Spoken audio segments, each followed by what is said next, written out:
Hello friends, आपका रोहित स्वागत है। आज हम बात करेंगे सीएम इंटरमीडिएट में से फाइनेंशियल अकाउंटिंग सब्जेक्ट में से बिल्स ऑफ एक्सचेंज चैप्टर में से जून 2011 वाला सम सॉल्व करेंगे। उसमें से 7 नंबर वाला सम है। ओके, यहाँ पे हमको क्वेश्चन में क्या लिखा हुआ है सबसे पहले देख लेते थे। यहाँ पे लिखा हुआ है कि भाई P drew bill of 30,000 rupees on Q, वो accept it for mutual accommodation. And यहाँ पे हमको एक शेयर दिया हुआ है, दोनों का कितना हिस्सा है कि भाई पी एंड क्यू का है 3:2। ओके, 3:2 इसका रेशियो है, मतलब कि पी का हिस्सा है 3/5 एंड क्यू का हिस्सा है 2/5। ओके, टोटल 30,000 रुपीज़ का बिल है एंड पी ने ड्रॉ किया है। बाद में क्या लिखा हुआ है कि भाई पी ने इस बिल को डिस्काउंट करवाया है। डिस्काउंट कट करने के बाद में कितनी अमाउंट वैल्यू बची है कि भाई 29,000 रुपीज़ की अमाउंट बची है।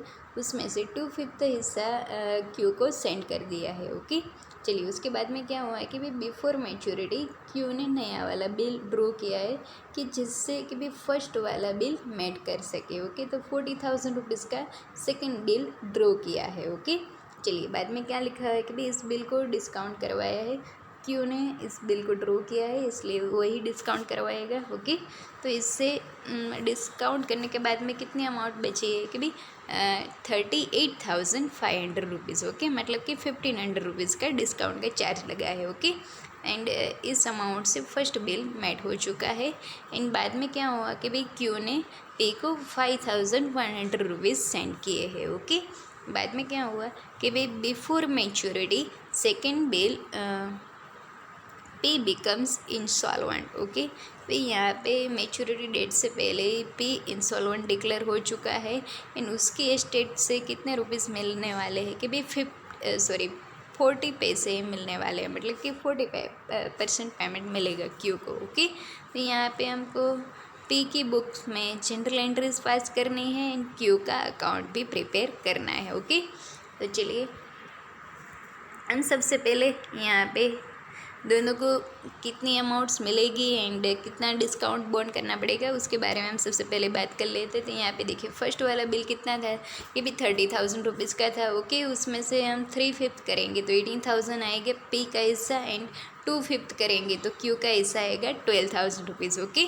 अच्छा देखिए यहाँ पे टोटल डिस्काउंट की वैल्यू कितनी आई थी कि भाई 1,000 रुपीज़ की वैल्यू आई थी। ओके, तो 1,000 रुपीज़ की डिस्काउंट की वैल्यू आई थी तो 1,000 के 3/5 करेंगे तो 600 रुपीज़ पी को बॉन्ड करना पड़ेगा। ओके, इस प्रकार से 1,000 के 2/5 करेंगे तो क्यू को कितना बॉन्ड करना पड़ेगा 400 रुपीज़। ओके, तो यहाँ पे क्यू को टोटल कितने रुपीज़ मिलेंगे 12,000 माइनस 400 करेंगे तो 11,600 रुपीज़ मिलेंगे। ओके, उसी प्रकार से पी को कितने मिलेंगे कि भाई 17,400 रुपीज़। ओके, चलिए अब बात करते हैं सेकंड वाले बिल की। ओके, उसकी वैल्यू कितनी है 40,000 रुपीज़ की। ओके, उसमें से 30,000 रुपीज़ तो फर्स्ट बिल का पेमेंट किया है। ओके, अब बचे हैं 10,000 रुपीज़। अच्छा, इसके हम 3/5 करेंगे तो पी को कितना मिलेगा 6,000 रुपीज़। उसी प्रकार से 2/5 करेंगे तो क्यू का हिस्सा कितना आएगा 4,000 रुपीज़। अच्छा देखिए इसमें अभी डिस्काउंट का चार्ज भी लगाना है तो डिस्काउंट टोटल कितना आया था 1,500 रुपीज़ का डिस्काउंट था। ओके, ऐसा क्वेश्चन में लिखा हुआ है। तो 1,500 रुपीज़ का 3/5 करेंगे तो पी को कितना बॉन्ड करना पड़ेगा डिस्काउंट का चार्ज कि भी 900 रुपीज़ एंड इसका हम 2/5 करेंगे तो क्यू को कितना बॉन्ड करना पड़ेगा 600 रुपीज़। ओके, तो यहाँ पे देखिए पी को कितनी अमाउंट मिलेगी सेकंड बिल में कि भी 6,000 माइनस 900 करेंगे तो उसको कितनी अमाउंट टोटल मिलेगी कि भी 5,100 रुपीज़।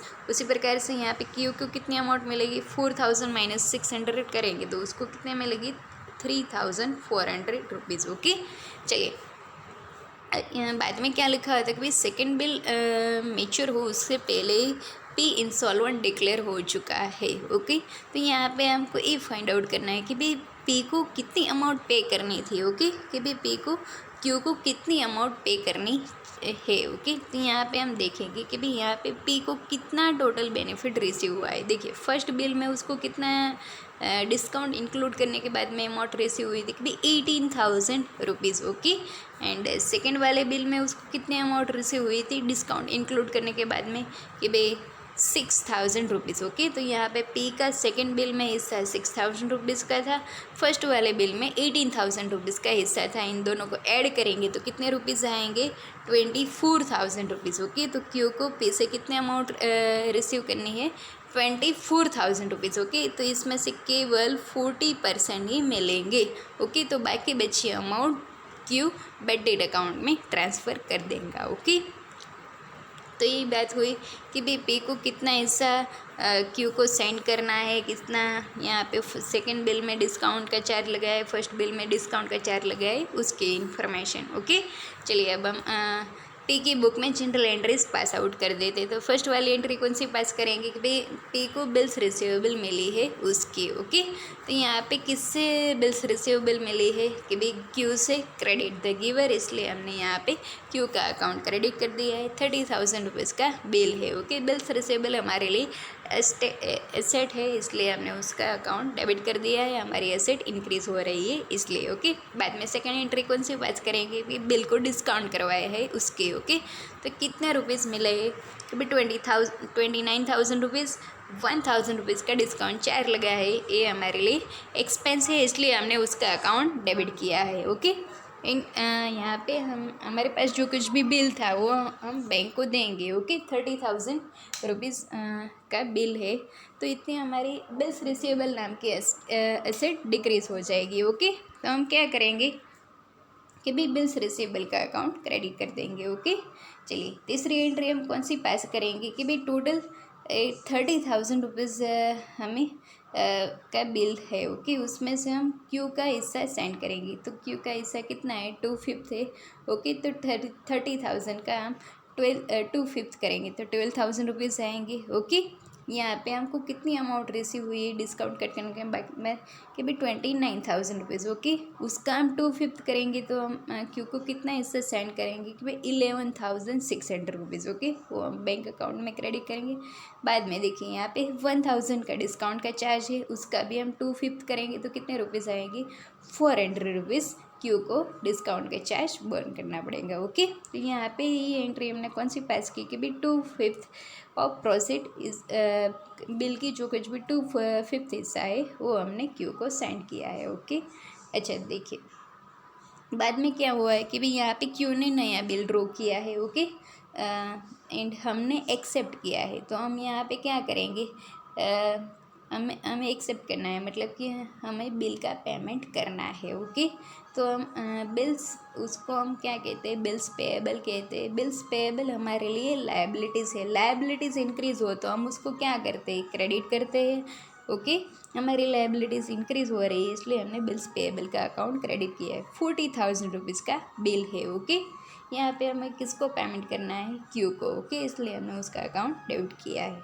चलिए अब हम आगे बात करते हैं कि भाई बाद में हम कौन सी एंट्री पास करेंगे। भी यहाँ पे ये जो कुछ भी दूसरा वाला बिल था उसमें से हमें कितना हिस्सा मिला है कि भाई हमारा हिस्सा 3/5 है। ओके, तो उसका ये बारे में यहाँ पे हमने इंफॉर्मेशन पुट की कि भाई हमारा हिस्सा उसमें से बचा है 6,000 रुपीज़ का। अभी अभी हमने बात की थी वर्किंग नोट में। ओके, तो 6,000 रुपीज़ में से बैंक अकाउंट में ट्रांसफ़र हुए 5,100 रुपीज़ एंड डिस्काउंट का चार्ज था 1,500 रुपीज़, उसका हमने यहाँ 3/5 किया है, तो डिस्काउंट का चार्ज हमें बोर्न करना पड़ा है 900 रुपीज़। ओके, चलिए अब हम आगे बात करते हैं। फिर यहाँ पे क्या हुआ है कि भाई हम मेच्योरिटी डेट पे पेमेंट नहीं कर पाए हैं। ओके, तो ये बिल डिसऑनर हो चुका है।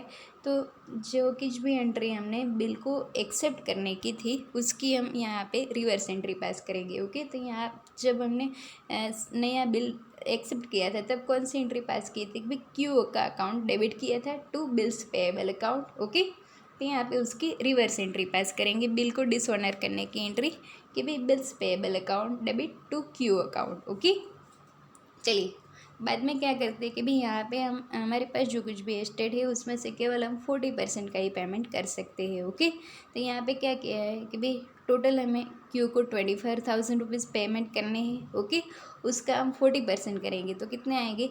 9,600 रुपीज़ आएंगे। ओके, तो ये हम इतना हमने पेमेंट किया है, इसलिए इतनी बैंक बैलेंस डिक्रीज़ होंगी, इसलिए हमने इसको क्रेडिट किया है। बाद में बाकी बची अमाउंट यहाँ पे हम डेफिशिएंसी अकाउंट में पुट कर देंगे, मतलब कि 60% हिस्सा यहाँ पे मतलब कि 14,400 रुपीज़ हमने ट्रांसफ़र किया है डेफिशिएंसी अकाउंट में। ओके, एंड इस तरह से क्यू का जो कुछ भी पेमेंट था हमको, हमें उसको पेमेंट करना था, वो सेटल हो चुका है।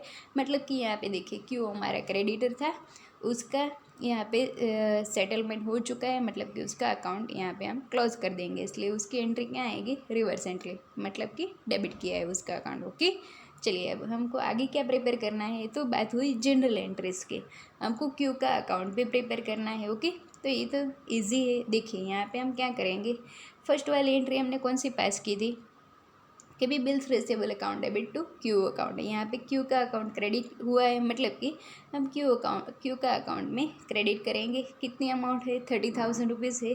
किस चीज़ की अमाउंट है कि भी बिल्स रिसीवेबल की अमाउंट है। तो यहाँ पे फर्स्ट वाली एंट्री हमने पास की है, by bills receivable account 30,000 rupees. Okay, चलिए उसी प्रकार से सेकंड एंट्री हमने कौन सी पास की थी कि भी बिल को डिस्काउंट करनी है। यहाँ पे क्यू का अकाउंट नहीं है, इसलिए उसमें से कुछ भी एंट्री हम पास नहीं करेंगे।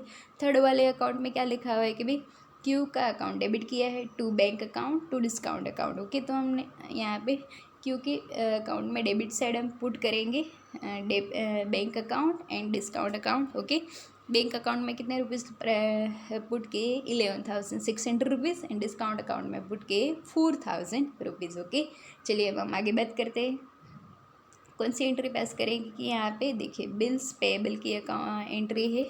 ओके, यहाँ पे भी क्यू का अकाउंट डेबिट हुआ है to bills payable account. Okay, मतलब कि हम यहाँ पे क्यू के अकाउंट में डेबिट साइड पुट करेंगे 40,000 रुपीज़। ओके, किस चीज़ के कि भी बिल्स पेएबल के हैं, तो यहाँ पे हमने यहाँ पे पुट कर दिया है bills to bills payable account 40,000 rupees. Okay, चलिए अब हम आगे बात करते हैं बाद में कौन सी एंट्री पास की है कि भाई यहाँ पे देखिए हमें 3/5 हिस्सा मिला था क्यू से। ओके, यहाँ पे क्यू का अकाउंट क्रेडिट हुआ है, मतलब कि यहाँ पे हम क्रेडिट साइड पुट करेंगे। बैंक अकाउंट का है 5,100 रुपीज़ एंड डिस्काउंट अकाउंट का है 900 रुपीज़। तो यहाँ पे देख सकते हैं आप, हमने ये एंट्री पास की है by bank account 5,100 rupees and bye discount account 900 rupees. Okay, चलिए अब हम बाद में कौन सी एंट्री पास करेंगे, बिल्स पेएबल की, जो कुछ भी बिल्स पेएबल डिसऑनर हुआ है उसकी एंट्री।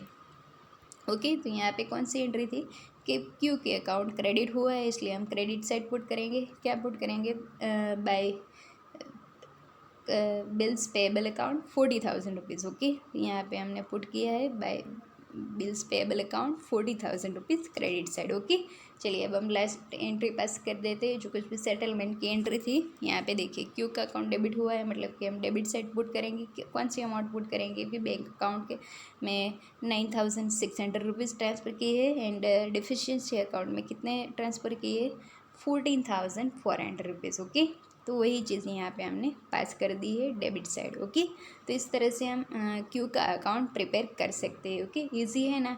जो कुछ भी एंट्री हमने यहाँ पे देख सकते हैं आप, डेबिट साइड पुट की है, वही एंट्री हम क्यू के अकाउंट में डेबिट साइड पुट करेंगे। ओके, पर क्या लिखेंगे यहाँ पे, रिवर्स साइड जो कुछ भी लिखा हुआ है वो, मतलब कि यहाँ पे देखिए बिल्स पेएबल लिखा है एंड अमाउंट है 40,000 रुपीज़। ओके, तो हम इस प्रकार से क्यू का अकाउंट प्रिपेयर कर सकते हैं एंड पी की बुक में जनरल एंट्रीज भी पास कर सकते हैं। ओके, यदि आपको इसके अंदर कोई डाउट लगे तो मुझे कमेंट बॉक्स के अंदर पूछना ना भूलें। मेरे चैनल को लाइक शेयर एंड सब्सक्राइब जरूर करें। Thanks for watching this video.